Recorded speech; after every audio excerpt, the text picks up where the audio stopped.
Thank you, Ali, for your circus talk. Very nice. This may have given rise to a question in one of you. I don't know. Does anyone have any kind of question, actually? Doesn't have to be about Ali's talk. Yes. So suffering and no suffering, are they inextricably bound up together? Yeah. Are you a human being? You already understand.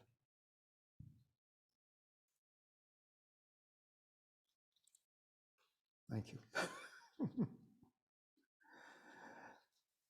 Yeah, so the truth of suffering, that was one of the noble truths. Yeah, first noble truth. Yeah, life is suffering.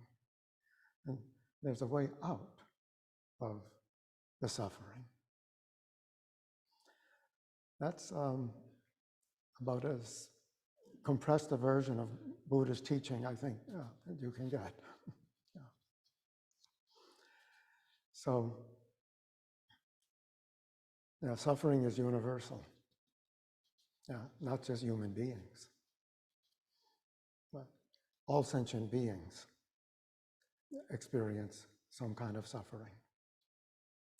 And it's important to realize the universal extent of suffering. So we have the bodhisattva ideal as the ideal response to suffering. And you can sum it up in 3 words. How can I help? Let's make it 4. Yeah, how can I help? In any situation, you are there. What can you do for the people around you? Sometimes it's better to do nothing. So I wouldn't recommend being a Zen busybody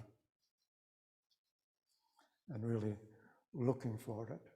But it inevitably appears if you are paying attention. And so kindness is a universal virtue. It's not simply Buddhist. It's a basic human response, to suffering. You don't have to learn it. You're born with it. But sometimes it can get covered up. Your response might be, when it's covered up, yeah, well, it's all your fault. And maybe it is. It's actually all of our fault. We're all in this together. Our Buddhist concept for we're all in this together is sangha. So we tend to think of sangha as the local Buddhist sangha. So this sangha, everyone in this room, everyone in our virtual rooms, that sangha. So sangha means help each other in whatever way is possible, in whatever way is appropriate in any given situation. So that's the direction of our practice, the direction of our lives. So thank you for your question. Does anyone else have a question? I've silenced everyone, finally. Yeah. You're smiling, maybe that's a question. Are you raising your hand? Just scratching an itch? Yeah. Got to be careful about that. I have a question. I knew I could count on you, Liz. Well, so I'll just tell you how my question started. So yesterday before the retreat, I was thinking, okay, I got to get all my noise in, walk the dog, my cup of coffee, and do some of my word games. I got to get the noise in before the retreat. Well, it didn't really work very well, I might add. But then, so from that, thinking, well, is noise and silence. Because although I wasn't talking later on, I wasn't necessarily silent. So the idea of silence seems that it's not just the absence of sound necessarily. Mhm. And that when you're on retreat, you practice the silence, but then when you leave, what would silence be? Mhm. Yeah. Silence then would mean the same as when you're on a retreat. It means paying complete attention. So that's the ground level of paying attention. Stop all of this, whether it's there or whether it's here. So the outward noise and the inward noise, turn it down. Then you can really pay attention to what you are doing right now and to the beings that you're in contact with. What is your appropriate response? So that can come out of the deep silence of meditation.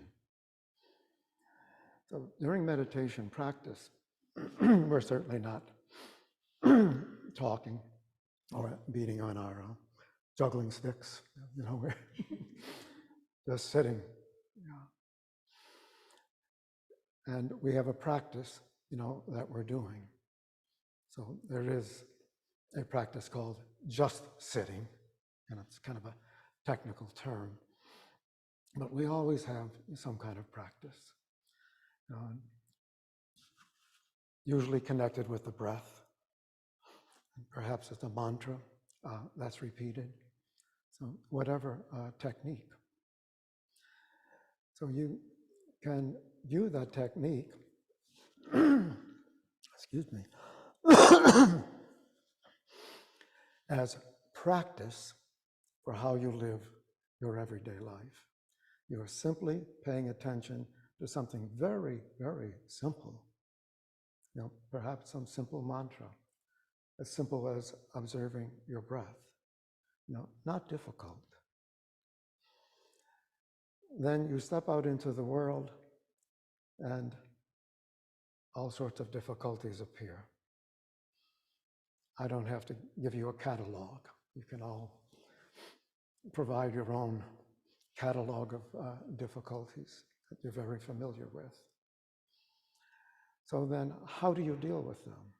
Is it possible for you, to recover that observant silence that you practice in meditation? It's not easy to carry over that practice into everyday life.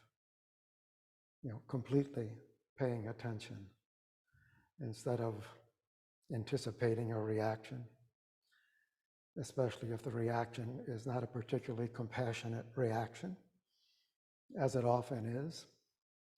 I'll get you, kind of rehearsing grievances. So practice is great warm-up exercise. Ideally, practice every day. A good time to practice every day is in the morning.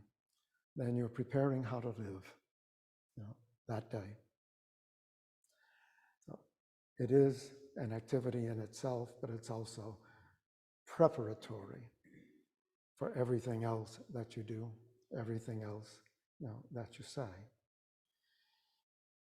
When you're practicing, if you're like me and everybody else, distractions appear. So the practice that I usually have is a repetition of a mantra in coordination with my breath. And in coordination with the breath actually helps keep you on track, inhalation, exhalation, pause, and everything. So I do recommend it. But even so, no matter what your practice is, unless you are truly extraordinary, your mind will be diverted.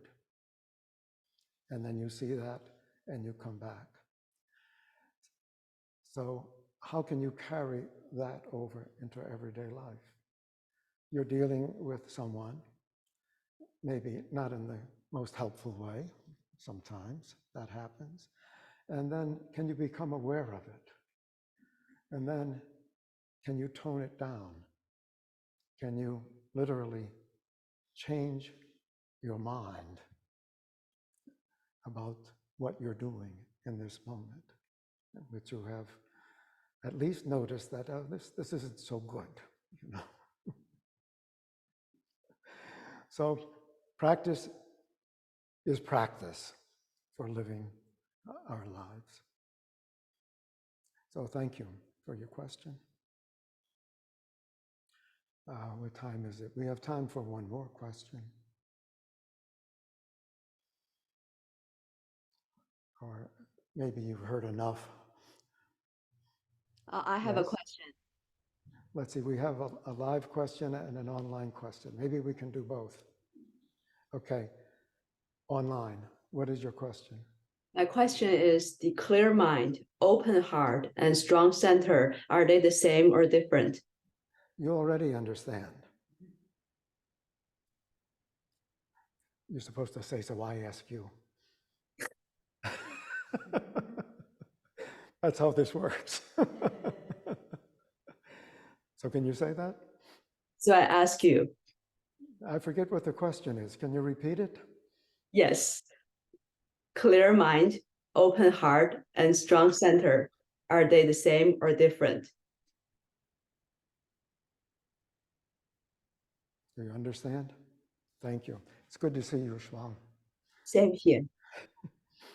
Shuang used to be present here physically and now is a reliable Zoomer. We have time for your question as well. I was curious if you could say more about taming the evil tongue in the Zen tradition. Yeah, your evil tongue will lead you to ruin. Have you had an experience like that? Every day. What do you do about it?